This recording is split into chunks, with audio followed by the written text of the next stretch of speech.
Los mártires de Chicago. Jornadas de 12, de 14, de 16 horas. Las factorías norteamericanas amasaban enormes capitales con mano de obra barata. Migrantes mal pagados, mujeres extenuadas, niños que no conocían los días de descanso. El 1 de mayo será la rebelión. El 1 de mayo será la rebelión. El 1 de mayo será la rebelión. El 1 de mayo de 1886, una ola de huelgas sacudió a Estados Unidos. 5.000 empresas quedaron paralizadas. En Chicago las fábricas cerraron, los muelles se clausuraron y los obreros en ropa de domingo llenaron la avenida Michigan. 8 horas de trabajo. 8 horas para trabajar. 8 para descansar. Y 8 horas para hacer lo que nos dé la gana. Ellos consideraban sagradas las 8 horas de trabajo, no los íconos de las religiones, sino las 8 horas de trabajo.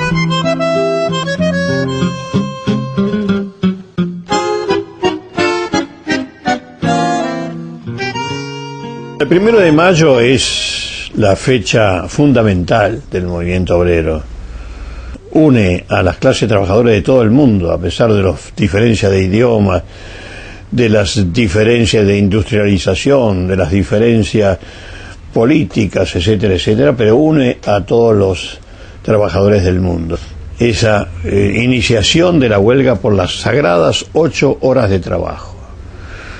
Y esos, los mártires de Chicago, esos valientes trabajadores que salieron al frente pidiendo y exigiendo las 8 horas de trabajo, con un documento precioso que ellos van a leer antes de ser ahorcados, donde decían: no queremos 8 horas de trabajo para trabajar menos, queremos 8 horas de trabajo para tener también tiempo para la cultura, para leer, para jugar con nuestros niños, para estar con nuestras mujeres.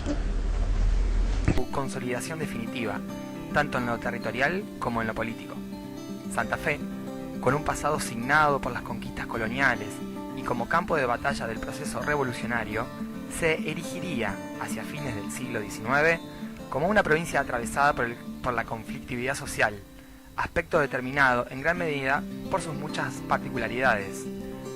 El crecimiento vertiginoso de su economía, apoyada en el agro, como el cariz modernizante que le aplicaron las ciudades portuarias de Rosario y de Santa Fe, convirtieron a esta provincia en un bastión de resistencia política ante las coyunturas desatadas tanto por los cambios generados en el contexto mundial, como así también por las políticas desplegadas desde los gobiernos nacionales.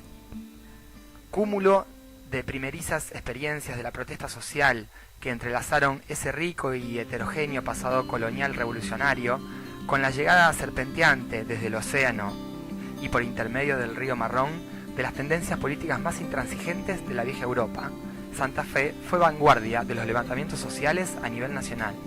2 tempranos acontecimientos demarcan esta trayectoria. Por un lado, el primer alzamiento de los colonos de 1893, que desde Rosario, Santa Fe, Rafaela, Humboldt y Esperanza levantaron sus azaderas para protestar contra un sistema tributario que recaía fuertemente en sus producciones agrarias.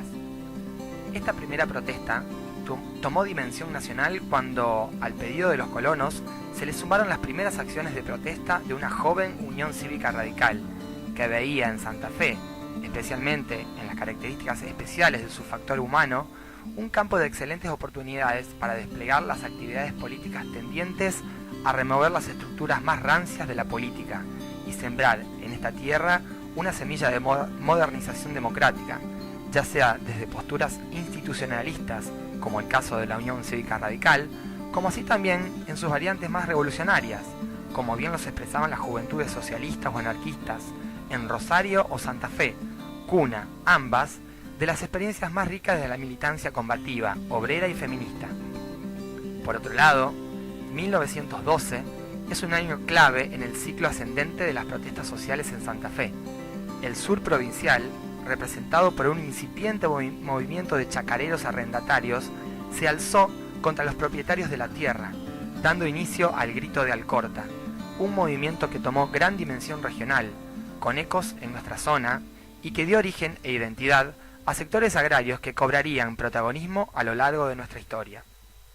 Santa Fe, otrora provincia invencible, se mostró al siglo XX como un territorio de permanente conflictividad, la que la convertiría en un territorio donde los organismos nacionales posaron irremediablemente sus miradas, temerosas, preocupantes y violentas.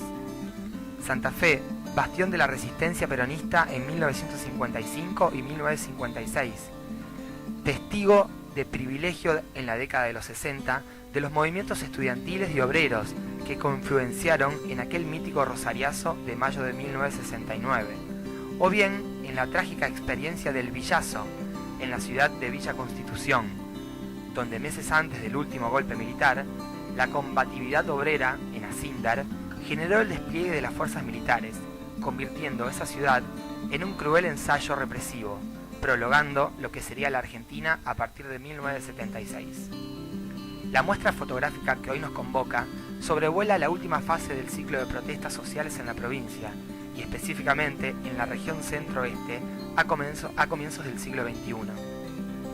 Aquí se vislumbran las secuelas del proceso económico neoliberal, gestado a mediados de los años 70 a partir de la dictadura militar, pero perfeccionado y aumentado durante los años 90, en democracia, donde los resultados de la debacle económica fueron sobrellevados en las espaldas de miles de trabajadores de medianas y pequeñas industrias, que veían como sus lugares de trabajo iban cerrando día tras día, donde las patronales se rehusaban a salir a dar explicaciones o simplemente se daban a la fuga.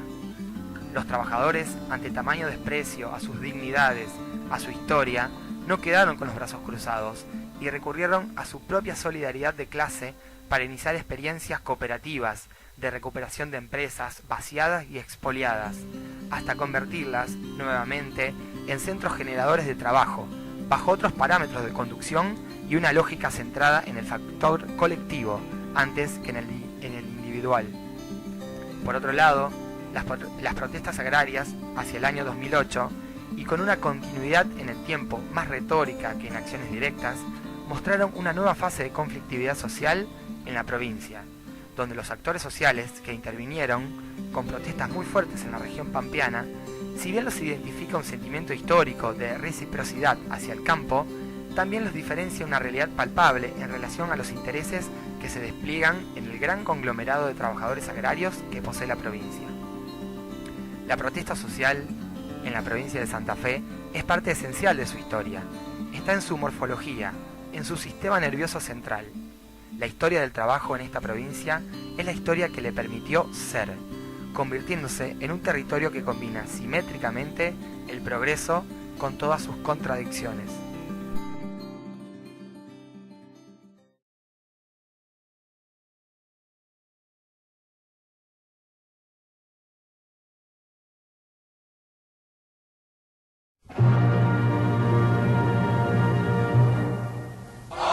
Arriba los pobres del mundo, en pie los esclavos sin mar. Alcémonos todos al grito, viva la Internacional. Removamos